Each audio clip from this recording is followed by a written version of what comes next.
Welcome to the story. Murah banget, Abu Nawas jual keledai cuma 1 dinar. Alasannya bikin bengong loh. Penasaran? Yuk dengerin terus. Abu Nawas pada suatu sore pulang ke rumah dengan wajah lesu dan kelelahan. Penyebabnya, seharian dia di hutan mengumpulkan kayu bakar dan dijual ke pasar untuk melepaskan rasa penatnya. Dia pun duduk istirahat di depan rumah. Kemudian sang istri segera membuatkan minuman dan diberikan kepada Abu Nawas. Wahai istriku, sepertinya aku tidak kuat kalau terus-terusan begini setiap hari memikul kayu dari hutan sampai pasar, sedangkan usiaku sudah beranjak tua. Belikanlah aku seekor keledai untuk meringankan pekerjaanku. Dia akan membantuku memikul kayu dan aku jadi lebih giat bekerja, kata Abu Nawas. Baiklah, aku akan memberikan uang untuk membeli keledai, tapi ingat kamu harus mengembalikannya, ucap sang istri. Aku janji wahai istriku, sahut Abu Nawas. Sang istri lalu memberikan uang simpanannya kepada Abu Nawas. Besok paginya dia pun pergi ke pasar untuk membeli seekor keledai. Setelah mendapat keledai yang diinginkannya, Abu Nawas langsung membawanya pulang. Akhirnya pekerjaanku akan terasa ringan, kata Abu Nawas dalam hati. Dia pun membuat kandang untuk tempat keledainya. Setelah waktu menjelang pagi, Abu Nawas bangun dari tidurnya. Dia mengawali hari dengan penuh ceria. Semua perbekalan yang akan dibawa dipersiapkan dengan semangat. Tapi ketika hendak mengambil keledainya, Abu Nawas dibuat terkejut, sebab keledai yang kemarin baru dibelinya hilang dari kandang. Seketika Abu Nawas menjadi panik. Dia pun memberitahukan kepada istrinya. Wahai istriku, keledai kita hilang, tutur Abu Nawas. Apa? Hilang? Aku tidak mau tahu. Pokoknya uang pembelian keledai harus kau kembalikan, balas Abu Nawas, balas sang istri. Mendengar perkataan istrinya, Abu Nawas justru makin pusing. Lalu ia berkeliling kampung dan menanyakan kepada orang-orang perihal keberadaan keledainya. Apakah kalau melihat keledaiku? Tanya Abu Nawas. Namun tidak ada seorang pun yang mengetahuinya. Aduh, gimana ini? Ujar Abu Nawas. Akhirnya Abu Nawas berjanji di depan orang-orang, apabila keledaiku ditemukan, maka aku akan menjualnya dengan harga yang sangat murah, yaitu 1 dinar. Kau serius Abu Nawas dengan pengumuman itu? Tanya salah seorang warga. Iya, aku serius, jawab Abu Nawas. Setelah lama berkeliling dan tidak membuahkan hasil, Abu Nawas pun memilih pulang. Di tengah perjalanan, tiba-tiba dia melihat keledainya sedang makan rumput di pekarangan. Aku cari kemana-mana, ternyata kamu malah berada di sini, ucap Abu Nawas kegirangan. Ia pun segera memberitahu istrinya. Wahai istriku, ternyata keledainya berada di pekarangan, seru Abu Nawas. Syukurlah, berarti Allah masih sayang dengan kita, balas istrinya. Tapi aku bingung wahai istriku, kata Abu Nawas. Kenapa bingung? Seharusnya kamu senang keledainya bisa kembali, ujar istrinya. Iya, aku senang, tapi aku sudah janji dengan orang-orang, ucap Abu Nawas. Janji-janji apa? Tanya istrinya. Aku janji kalau keledainya ditemukan, maka akan kujual senilai 1 dinar, jelas Abu Nawas. Kamu ini gimana sih? Keledai harga 50 dinar mau dijual 1 dinar, balas istrinya dengan penuh amarah. Setelah lama berpikir, akhirnya Abu Nawas menemukan solusinya. Wahai istriku, jangan khawatir, aku tidak mungkin mengingkari janjiku kepada orang-orang. Aku punya solusi yang tepat, sahut Abu Nawas. Selanjutnya Abu Nawas membawa keledai tersebut di hadapan warga. "Keledaimu sudah ditemukan Abu Nawas?" tanya salah satu orang. "Iya kawan, dan aku akan menepati janjiku. Aku akan menjual keledai ini dengan harga 1 dinar. Ayo siapa yang mau membelinya?" seru Abu Nawas. Spontan para warga langsung berebutan mendapatkan keledai Abu Nawas.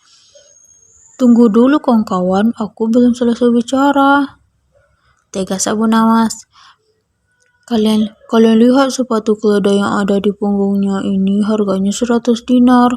Kalau kalian berminat membeli keledaiku, maka harus membeli juga sepatunya. Tidak boleh dipisah-pisah, karena aku menjualnya sepaket, kata Abu Nawas menjelaskan. "Itu sih sama bohong Abu Nawas, malah kamu dapat untung besar," balas para warga. Mereka lalu membubarkan diri dan tidak jadi membeli keledai tersebut. Akhirnya Abu Nawas bisa kembali memiliki keledainya. Wallahu alam. Abu Nawas kapok ikut sayembara 40 hari menginap di kuburan. Ini penyebabnya. Penasaran kan? Yuk dengerin terus.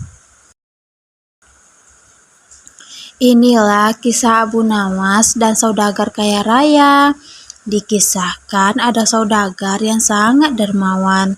Setiap hari dia selalu menyantuni fakir miskin dan anak-anak yatim.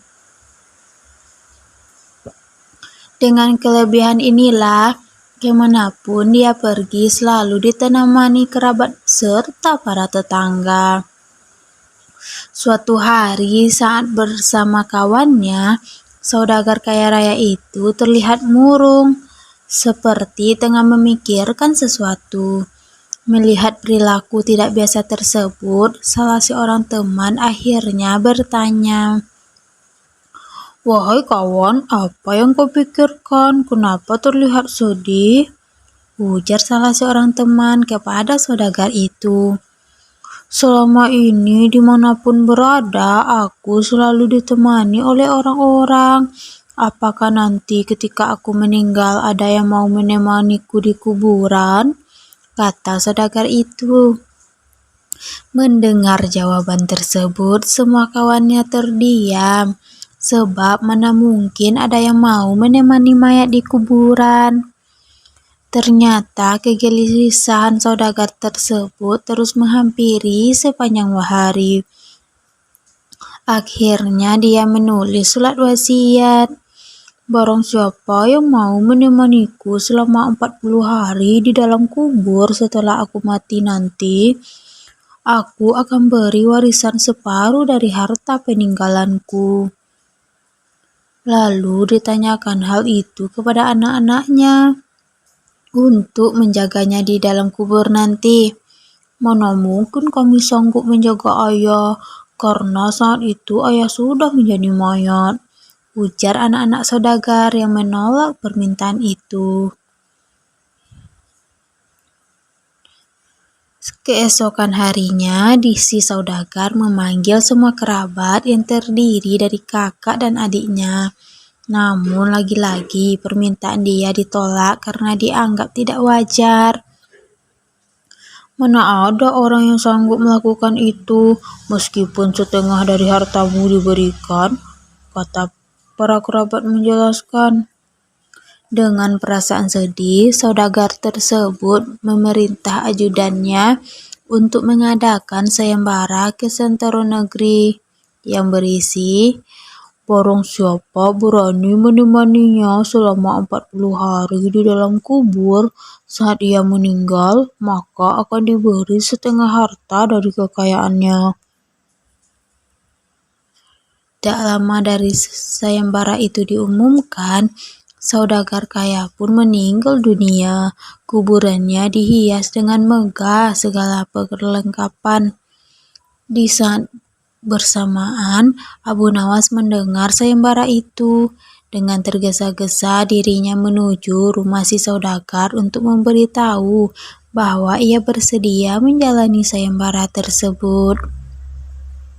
Keesokan harinya di Kebumikala saudagar itu, Abu Nawas pun ikut masuk ke liang lahat sambil membawa kapak berharganya yang setiap hari menemaninya bekerja mencari kayu di hutan. Setelah seluruh pelayat pergi, hanya tersisa Abu Nawas yang menemani jenazah di liang lahat. Tidak lama kemudian, malaikat Mungkar dan Nakir bertanya ke jenazah tersebut. Menyadari siapa yang datang, Abu Nawas pun sedikit menjauh dari mayat saudagar kaya itu. Dalam hati, Abu Nawas berpikir, sudah tiba saatnya mayat itu diinterogasi. Namun ternyata yang ditanya bukanlah mayat saudagar, tetapi kedua malaikat itu malah menuju ke arahnya. "Apa yang kau lakukan di sini?" ujar malaikat Mungkar dan Nakir. "Aku sedang menemani mayat ini selama 40 hari untuk mendapatkan setengah harta warisannya," jawab Abu Nawas. "Apa saja harta yang kau miliki?" tanya kedua malaikat lagi. "Hartaku hanya kapak ini," jawab Abu Nawas lagi. Ternyata kedua malaikat itu terus bertanya sampai pada pertanyaan, "Di mana kau mendapatkannya?" "Aku membelinya," jelas Abu Nawas. Dari sanalah setiap hari Abu Nawas ditanya seputar kapak dan pekerjaannya. Di hari ke-40, kedua malaikat itu datang kembali dan bertanya seputar kapak tersebut. Sebelum menjawab, Abu Nawas sudah membuka pintu kubur itu. Di luar ternyata sudah ada kerabat saudagar tersebut. Abu Nawas yang berlari sambil berteriak pun berkata, "Kalian ambil saja semua harta warisannya, aku sudah tidak menginginkannya." Mereka semua heran atas sikap Abu Nawas. Sesampainya di rumah, Abu Nawas berkata kepada istrinya, "Aku tidak menginginkan harta warisan dari mayat itu." Kenapa kau menolaknya padahal kau sudah menyelesaikan tugas dan itu menjadi hakmu?" ujar sang istri. Abu Nawas pun menceritakan pengalamannya di dalam kubur yang bertemu malaikat Mungkar dan Nakir dan terus bertanya seputar kapaknya selama 40 hari. Padahal itu adalah harta satu-satunya. Bagaimana kalau dia memiliki banyak harta? Berapa pertanyaan nantinya? Wallahu a'lam bishawab.